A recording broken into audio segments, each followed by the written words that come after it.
perfectly forgettable afternoons, the kind you expect to pass without incident. You get the group text from your mom, family meeting at the office. 5 p.m. sharp. Big news. The double exclamation points and heart emoji mean it's either a birthday surprise or another thinly veiled ploy to get everyone in the same room without anyone screaming. You show up, on time, like always. The conference room still smells like printer toner and lemon-scented polish. You find your usual seat-left corner near the window and give your sister a polite nod as she swipes through something on her phone without looking up. Your dad stands at the head of the table, arms crossed like he's about to deliver a TED Talk no one asked for. Your mom hovers beside him, that well-practiced smile locked in place like a permanent fixture. Then, without much ceremony, they say it. "We're passing the torch to Emily," your dad announces. Just like that. A moment. You wait for the joke. You wait for your name. You wait for anything. But all you get is your sister giving a small, staged shrug like, "Aw, shucks, guess I'm CEO now." You blink. Your mouth opens just slightly. Wait, what? Your mom pipes in quickly. "Sweetie, we were going to tell you, but with your schedule and all." "My schedule," you repeat, stunned. "I've been here every day for the last 7 years." Your sister chimes in far too casually. "You seemed like you were more into your tech stuff lately." Your tech stuff? She means the analytics systems you built for the company. The ones that doubled conversion rates. The ones she still can't operate without printed instructions. You glance around the room. No one meets your eyes. Your father clears his throat awkward. "Look, we just felt Emily was a better fit for the direction we're heading." You lean back in your chair. The leather creaks under your weight. "You mean the direction I suggested 3 years ago, and everyone ignored." Silence. "Then this isn't personal." "Of course it isn't." "It never is until you're the one left holding a rusted key to a door that's no longer yours." You don't yell. You don't storm out. You simply nod once slowly, like a man watching a house he built be handed to someone who once called a fax machine vintage.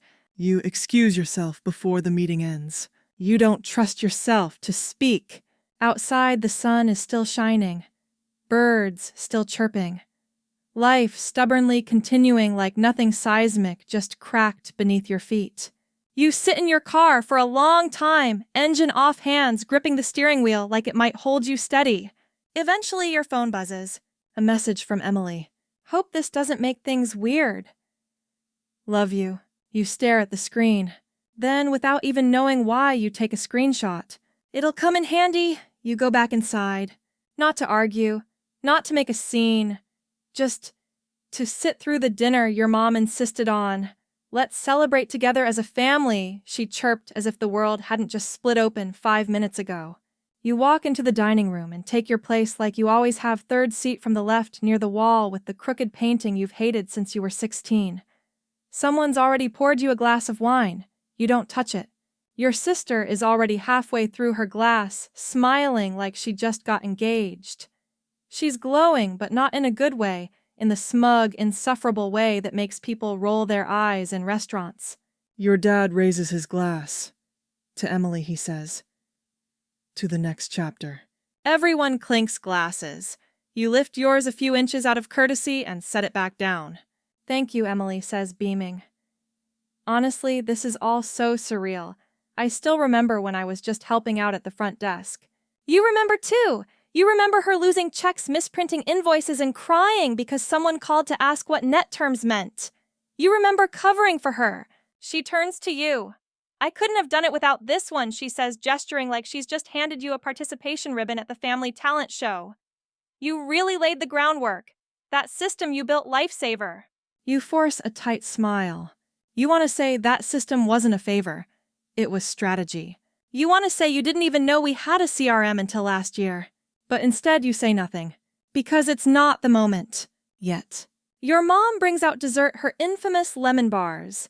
Dry, chalky, overly sweet. You eat them anyway. You've swallowed worse tonight.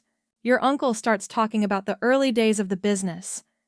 Back when your dad took out a second mortgage. Back when no one had health insurance and everyone ate lunch at folding tables. You nod along. You know those stories by heart. You lived in their echoes. Then your cousin chimes in. You always were the quiet one, he says to you. But I guess that's just not leadership material, huh? Everyone laughs. You don't. Your dad doesn't defend you. Neither does your mom. Your sister says, well, some of us are meant to steer the ship, and some of us are just great at making the sails. You excuse yourself to the bathroom. Not because you need to use it, but because if you stay one more second, you'll say something real. Inside the guest bathroom, you grip the sink until your knuckles whiten. You look in the mirror and almost don't recognize the face staring back. Not because it's unfamiliar, but because it's too calm. That's when you know. You're not angry. You're done. You walk back to the table and finish your water. You thank your mom for dinner. You hug everyone goodbye with the kind of chill that makes people uncomfortable. Your sister hugs you last. She whispers. No hard feelings, right? You smile. Not at all, you reply. You get in your car. Drive 2 blocks away. Pull over. And open your laptop. You open a folder buried deep in your cloud drive. One you named Alternatives 2 years ago when you first started suspecting this day might come. Inside business plans, contact lists, NDA drafts, market research. And one name. The competition. You click it. The tab loads slowly. But you're not in a rush. Let her enjoy her throne. For now, you don't sleep that night. Not because you're upset, because you're electric. There's a frequency humming in your blood. Your fingers tap the edge of your desk without rhythm. You stare at the blinking cursor on your screen, blinking back in sync. It's not grief. It's not betrayal. It's clarity. Razor sharp and ice cold. At 2:12 a.m., you find yourself scrolling her Instagram, the business account now rebranded with soft pastels, her name in looping cursive and a caption that reads, excited to lead the next generation of our family's legacy. Thanks, Dad. You don't screenshot that one. You just let it burn. You pour coffee. No sugar, no milk. You open your files, pull up the market data you've been collecting. You sort through notes you thought were just idle curiosity. Turns out you were building a blueprint. You just didn't know it yet. You start mapping out a plan. No revenge speeches, no schemes, just business. Because this was never about feelings. It's about power. 3 weeks later, you're standing in line at a downtown cafe when you overhear 2 guys in suits talking about a company your father once called a mosquito. Small, fast, annoying, dangerous. You step forward, interrupt politely. Ask if they're talking about Meridian Analytics. One of them nods. You in tech? You smile. Something like that. You go home. Do a deeper dive. Meridian isn't just real. It's viable. They've been eating market share while your family's firm dines on nostalgia. You dig deeper. They've got a lean team, a good product, and a founder who used to be a client of your dad's until he was dismissed as too volatile. You send an email. Just one. Subject line exploring a mutual interest. You don't expect a response. People like that don't just reply to cold emails. But the next morning, there it is. Lunch. You smile. First real one in weeks. When you walk into the restaurant, he's already there. Black blazer, no-tie sunglasses on the table. He shakes your hand like he knows who you are. You sit. You talk. He's sharper than you expected, funny even. Dry wit. Quick thinking. And absolutely ruthless in how he speaks about your family's business. Bloated, he says. All branding, no bite. You nod slowly. You were part of it though, right? He asks. The back end stuff. You pause. I was the back end, and the front end, and the glue between. He raises an eyebrow. And now, you fold your hands. Now I'm interested in your side of the table. A beat. He says, you looking to invest? You meet his eyes. No, I'm looking to acquire. He doesn't laugh. He leans back in his chair, intrigued. He doesn't say yes, but he doesn't say no either. And that's all you need. You leave lunch with nothing signed, nothing promised, but the air feels different. Like a storm is building in reverse. Quiet. Steady. Controlled. That night, Emily posts a photo in your dad's office chair holding a mug that says, Boss Babe in pink cursive. You finally laugh. And then you open a new document. Title Integration Plan. Meridian 2.0. Below it your name. Alone. You start waking up earlier. Not in a heroic 5 a.m. hustle kind of way, just naturally. Like your body's aligning itself to a new rhythm. You stop hitting snooze. You stop waiting for permission. You sit down at your desk each morning before the sun's fully risen and work like someone lit a match behind your ribs. Because they did. The folder you've named acquisition begins to swell. Legal templates, pro forma projections, culture notes on Meridian's team. You keep a section labeled What They Got Wrong and fill it with every short-sighted decision your parents made in the last 5 years, each one now a strategic advantage. You build your offer not from ego, but from proof.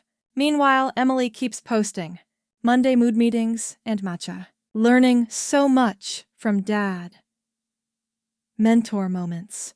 Can't wait to show y'all what's next. Every post is a signal. She still thinks she's alone on the stage. Still thinks the script is hers to write. You let her believe that. She's always been loud. But you've always been the one who stays long after the crowd leaves, rebuilding the set, learning the lines they skipped. 3 weeks into talks, the Meridian founder Jonas asks for a video call. You expect negotiations. Instead, he says, I like the way you think, and I hate your dad. Let's do this. You blink. That's it. He shrugs. I've had 4 offers this year. You're the first one who didn't ask me to water it down. He emails over the initial terms. They're aggressive. So is your counter. In 2 more weeks, you both land in the middle. Comfortable. Quiet. Sharp-edged. You bring in a lawyer you trust. Not the family one. Not someone who's ever met your parents. You keep your name off public paperwork for now. You funnel the acquisition through a shell company with a boring name. Something like Glenmore Holdings. Invisible, unthreatening. You don't tell anyone, not even your closest friends. And still you get wind that Emily's planning a press release. She's been appointed to lead innovation efforts. She wants to launch a mobile app. You smile. You've seen her try to fix a printer. Meanwhile, your team now begins onboarding. Quietly, methodically. Jonas introduces you to key personnel. You learn the layout, the back doors, the structure. You listen more than you speak. One night, as you finish reviewing a proposal, you come across something unexpected, a contract from 2 years ago. Meridian once pitched a collaboration to your family's firm. It was shut down, dismissed, arrogantly, by your father. You read the rejection email he sent. Arrogant, curt, a signature in blue cursive that reads, We prefer to compete, not consolidate. You print it, frame it, place it on your new desk. Because now, you're the competition. And you didn't just consolidate. You absorbed. The first time you meet Jonas in person after the deal, it's not in a boardroom. It's at a cheap Korean barbecue place on the edge of town, where the grills are built into the tables, and the air always smells like something burnt slightly too long ago. He's wearing jeans and a hoodie. You're in business casual because you haven't fully recalibrated yet, but by the end of dinner you've unbuttoned your collar and stopped checking your phone. He's sharp, yes, but not the caricature of the cold-hearted founder your father described. He listens more than he talks, eats like he's been starving, laughs like someone who's survived worse than rejection. You know, he says, while flipping beef with tongs, your dad once told me I was the kind of guy who'd torch a building just to prove I could build a better one. You raise an eyebrow and he shrugs. He wasn't wrong. You lift your glass. To the better building. He clinks it without hesitation. From that night on, it moves fast. Jonas introduces you to suppliers, legacy clients, the engineer who once single-handedly rebuilt their back end after a holiday crash. Everyone has a chip on their shoulder. Everyone remembers being underestimated. You feel right at home. You're not their boss, not yet. But they know who you are. They've Googled you, pieced things together. And the ones who matter don't ask for your resume. They ask what the plan is. You tell them. Not the watered-down, PR-friendly version. The real one. Direct, unflinching. You're going to do what your family never could modernize without diluting, disrupt without imploding, outgrow without forgetting where you started. And you're going to start by making them impossible to ignore. You pick a building, not the biggest, not the flashiest, just perfectly placed. right across the street from your family's flagship store.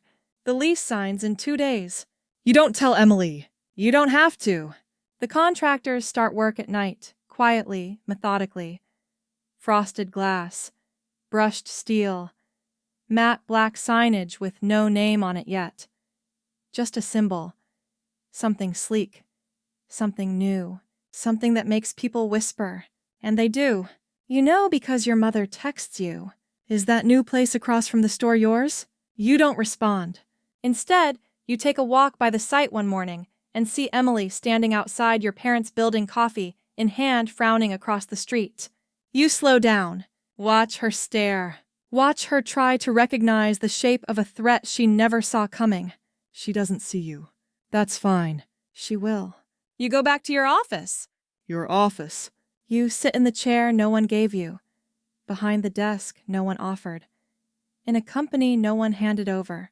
And you start planning the grand reopening. You don't send out invitations.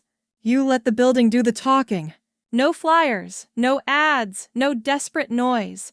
Just a date and a symbol posted on a freshly polished glass door, a soft-open RSVP page for industry contacts you hand-select from years of overlooked conversations. People come. Of course they do. Some arrive out of curiosity, others out of quiet resentment. Competitors your father burned with aggressive deals, partners your sister ignored after being handed the keys. But most of them, they come because they've heard whispers that something smarter is rising, that the kid they thought was nice but too passive isn't so passive anymore. You stand near the entrance as they arrive, calm, centered, wearing a tailored charcoal blazer and no name tag. You don't need one. The space glows. Brushed steel finishes, clean open floor design, a presentation wall with an interactive demo looping through your product's features, clear, sharp, elegant. Behind it, the newly installed team stations hum with quiet energy. At the catering table, someone says, "Isn't this where the flower shop used to be?" Another answers, "Yeah, but this is something else." You keep the speeches short. No microphone. Just a few words of thanks. No gloating. No unnecessary jabs. You say simply, this company wasn't built to be anyone. It was built to solve what others ignored. The applause isn't explosive. It's better. It's respectful. Earned. After the demo, a former partner of your family's walks up, plate in hand, half smile on his face. "Didn't realize you were involved in this," he says. "I'm not just involved," you reply. "I own it." He looks at you longer this time, like he's seeing something for the first time. Then he leans in slightly. "Your father won't like this." You take a sip of sparkling water. He doesn't have to. You shake his hand. Firm, clean, final. That night, after the guests leave and the lights dim, you walk to the window. Across the street, your family's store looks dimmer somehow. Smaller. Even though nothing has changed physically, you realize something monumental just shifted. It's not just that your business exists. It's that it overshadows theirs now. Not with brute force, with gravity. You glance down at your phone. 2 missed calls from your sister. 1 text. "Hey, call me." You let it sit. The next morning you play the voicemail. Her voice is tight, nervous. "Hey, I noticed your launch. Looks amazing. Really. Was wondering if you'd be open to collaborating. I mean, we should support each other, right? Same industry, same goals. Same blood. Same lies." You save the voicemail. Not out of pettiness. Out of documentation. Because someday you might need to remember how it sounded the moment they realized they couldn't rewrite the story without you. You go back to your desk. Update the financials. You're profitable. Already. And you haven't even started the real rollout yet. The second launch is quieter. Not because it matters less, because it matters more. It's strategic, targeted, deliberate. A follow-up to the soft open that already rewrote the power map downtown. This time, there's no crowd. Just a private breakfast with a dozen of the right people, vendors, clients, consultants, and importantly advisors, once thought to be lifelong allies of your parents. They walk into your new HQ one by one, greeted not with champagne and applause, but coffee and efficiency. Everything smells like intention. No one says it out loud, but the unspoken tension lingers in the air like static. This building sits exactly across the street. Every word you speak here travels, echoes, threatens. You lead a short presentation in your minimalist conference room.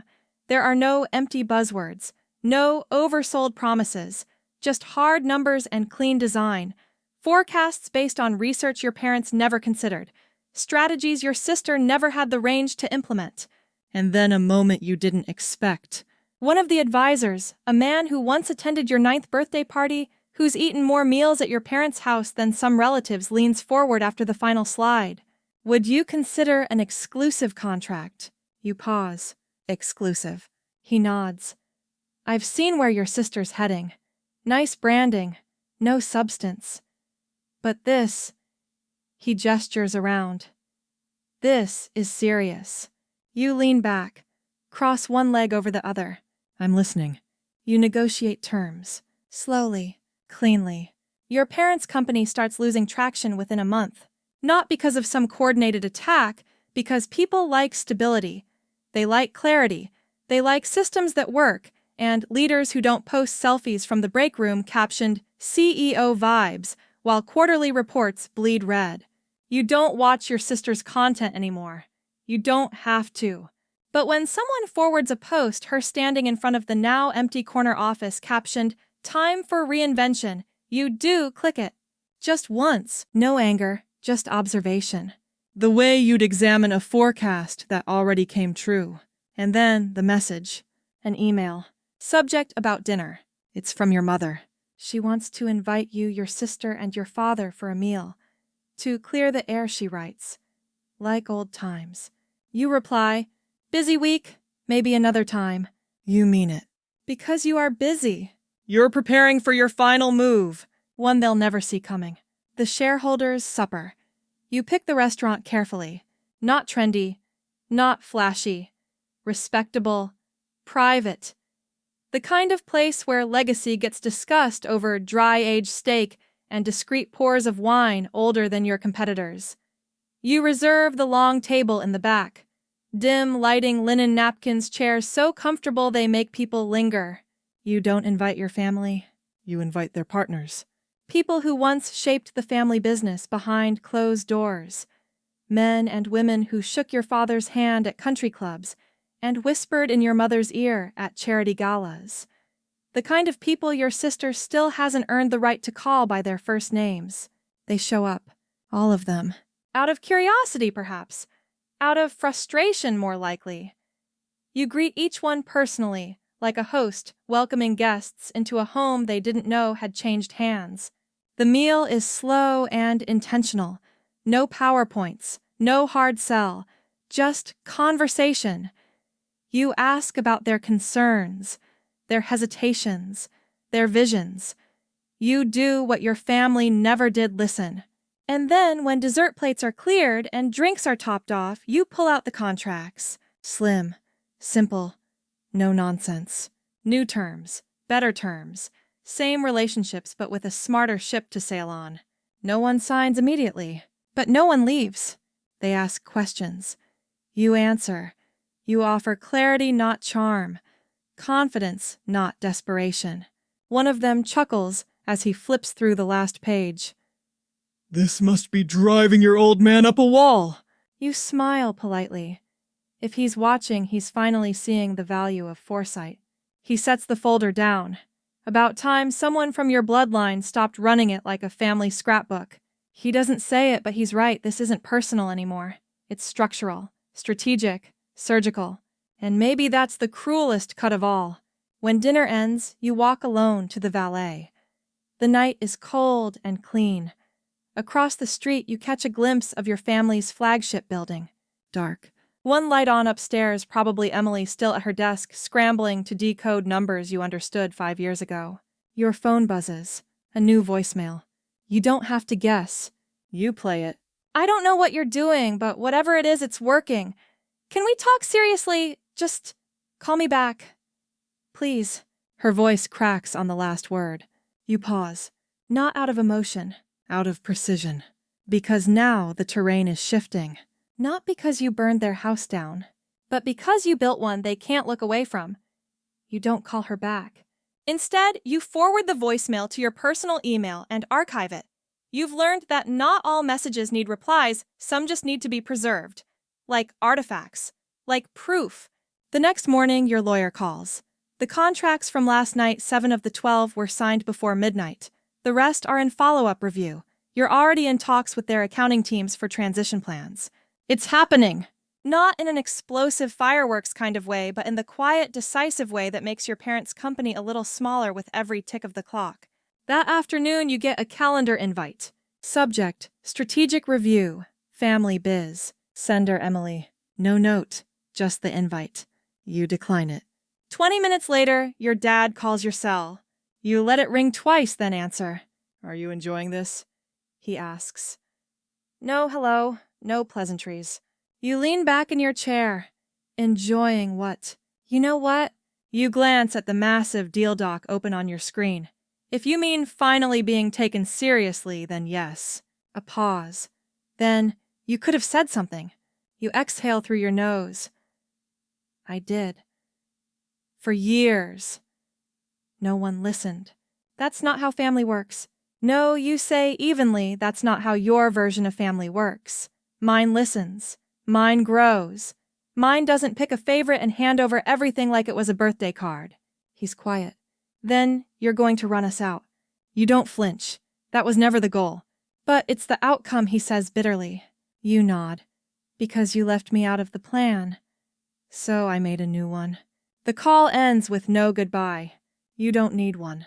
Later that week, the formal numbers come in. Your company now holds 61% of the client relationships your family's firm once considered untouchable. You don't gloat.